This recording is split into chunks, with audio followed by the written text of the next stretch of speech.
speaker is another leader of note. I hope you can now see him highlighted on the main page. I'll tell you about the next speaker and then introduce him to come and speak. He's actually a financial services professional, and he's the head of strategy for the rest of Africa. That with Old Mutual. I wonder which is the rest of Africa, but it really is obviously a huge portfolio. Hope he'll expand and shed on that.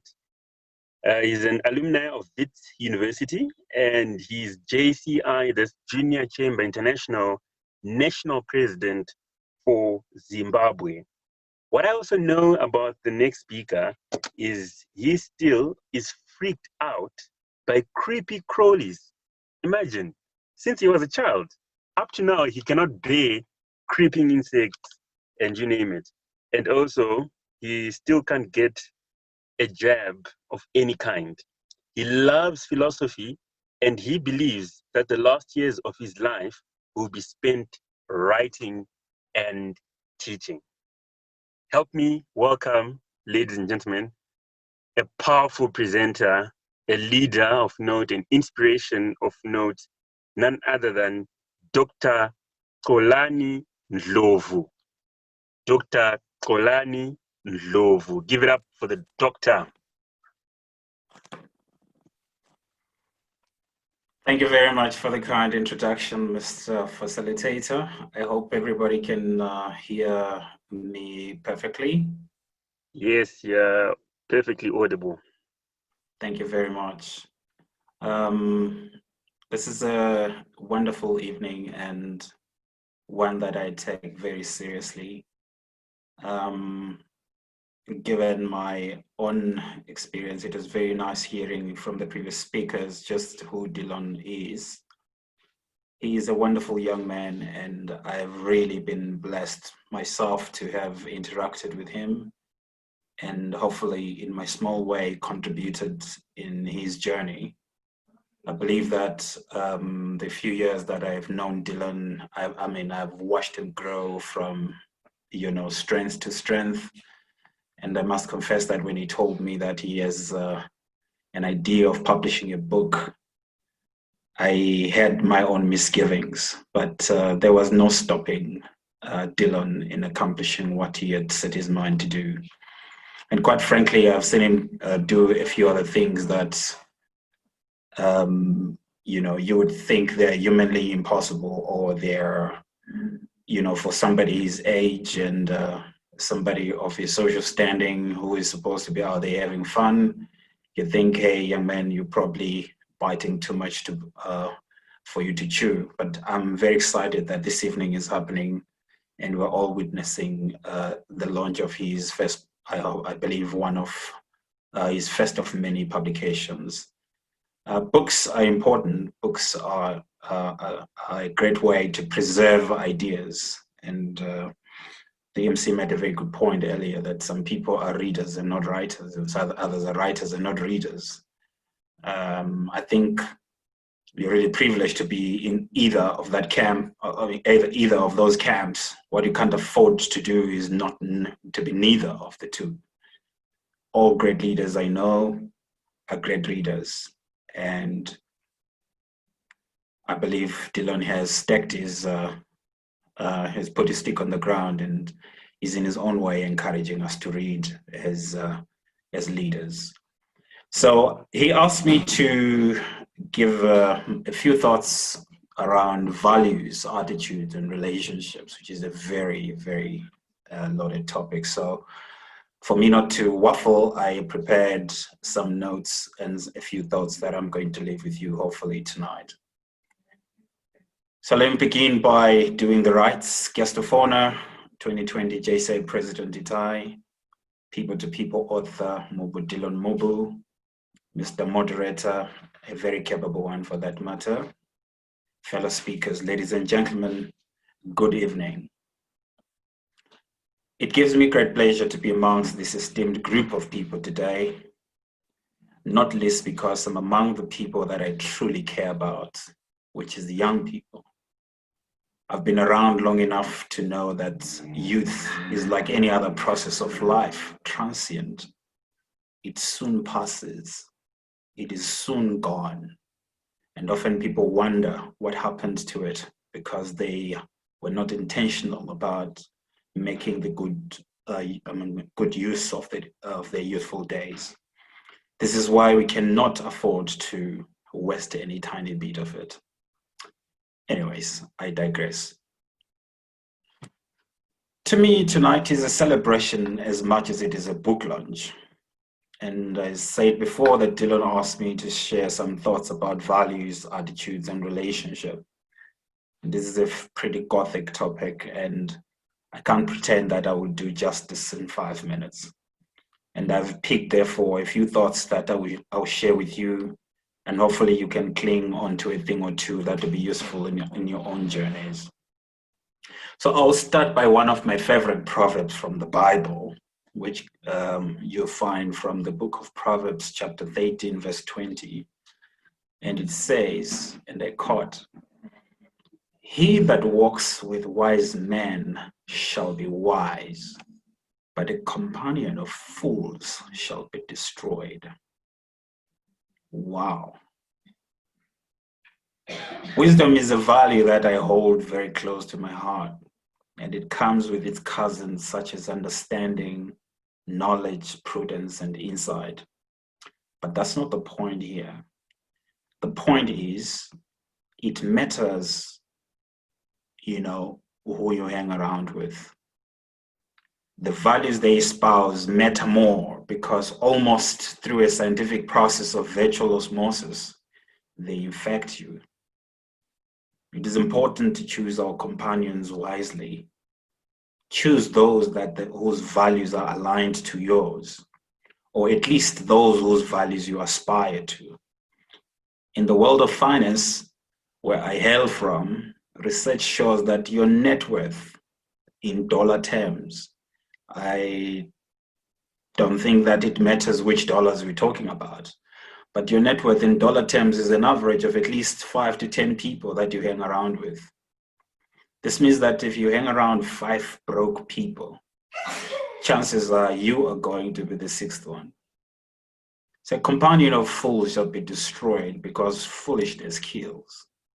So the point here is that take stock of the company you keep and seriously review it regularly, checking if their values are aligned to yours, or at least that they line up to what you are actually aspiring for in your life. So that's the first point and first thought that I want to leave with you. The second point is, we've looked at values from an outward perspective, that is being mindful of others' values. But what about you as an individual, especially when it comes to relationship? Charity begins at home, and so they say. Whom do you want to attract into your life? Who should you become as a person to attract the kind of soulmate, friends, mentors, business associates, and even playmates that you like? It actually starts with your values. So many years ago, as a young man, when I had a theory that suggests that one should put down a list of the qualities of the life partner they want, I got excited and I had my own shopping list, if you like, of the qualities of a life partner that I wanted. I was quite fortunate that in those early years, I met a mentor who really helped me. They helped me to figure out that the starting point was my own values as a person, because the power was in my hands to change myself to be the person that would attract the person that I wanted to spend my life with. I would attract that kind of person, actually. And one day when I have time, I will tell you of my life partner, how we met and how eerily similar our values were. So you see, those malcontents that walk into your life are not the problem. All this time, you have always been the problem. Fix your values, align them to where you are going, and the rest will line up. So this is the second thought that I want to leave with you. The third and final thought that I want to leave you with is actually a rule. There's a very good book that is out there by a good friend, a good thinker called Jordan Peterson. And in the book, his book 12 Rules for Life is rule number 3. And rule number 3 says, make friends with people who want the best for you. Actually strongly recommend anyone who's struggling with adulting to read that book. Now, this is about your attitude. You see, sometimes people have a low opinion of themselves and they refuse to take responsibility for their lives. And we see this every day. And in their indolence, their choice of companions actually reinforces this vicious cycle. And misery and all the other vices for that matter seem to love company. And human beings often make this mistake, and they often accept or even amplify their own suffering as well as those of others, so that they could brandish it as evidence of the injustice in the world. There is no shortage of oppressors among the downtrodden. And now consider this: failure and other vices are quite easy to understand. There is no need to explain failure. It is easier not to think, not to care, and not to do. It does seem a lot easier to break the law than to observe it. If you are a driver, you would understand that it does actually seem easier to try and beat the amber light than to actually stop, because it actually says stop. A good friend of mine was joking the other day and saying a daughter of his friend actually, you know how kids learn. So they know that green means go. They know that the red light means stop. And they interpret the amber light to mean actually accelerate, because they have seen their father accelerate in every amber light. So it is easier to actually break the law than to observe it. When it comes to relationships, it's actually easier to make companions with people who reinforce your lowly status in the dominance hierarchy of life. It's a philosophical thought, but one worth really pondering on. It requires some effort to reach out to people who want the best for you, and people who are better than you. And people who have taken a conscious step to actually get better in life will tell you that it's actually, and it does require some effort for you to reach out to people who are better than you, or people who challenge you, or people who shine brighter than you, because you are actually threatened by being in their presence, because they shine much, much brighter than you do. But ladies and gentlemen, this is an injunction to you to be more intentional about your attitude adjustment. The attitude adjustment required is the one that moves you to intentionally reach out to make friends with people who truly want the best for you. And Jordan Peterson counsels in his book, and I quote, he says, if you have a friend whose friendship you wouldn't recommend to your sister or your father or your son, why would you have such a friend for yourself? So in closing, let me reiterate that all people matter, but how they matter to you is in a large part a function of your values, theirs and yours, of course, and your own attitude. Another playbook on how we can get better at this endeavor as people is a welcome development indeed. I believe that Dylan has put in our hands another tool that can equip us to get better at relating to other sapiens. Therefore, congratulations, Dylan. And I hope that all those who read your book for this generation and the others to come will be equipped and blessed to be better in relationships. I will stop here for this evening. Thank you very much.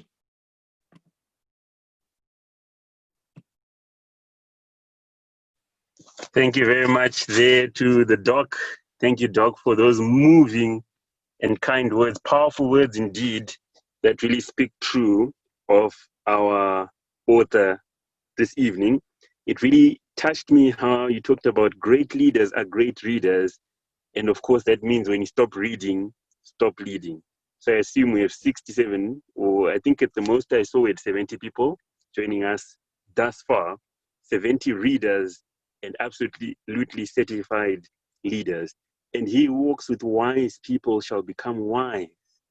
I think this really speaks to people because it's about the people that you work with and associate with all the time. And I must say one disturbing one, which was your net worth is sort of your network. When you say the 5 to 10 people you're with, that's your net worth. I was like, my goodness me, I think I should go back and revisit. We're going to see a bunch of people here going to start playing with rich people, I'm sure.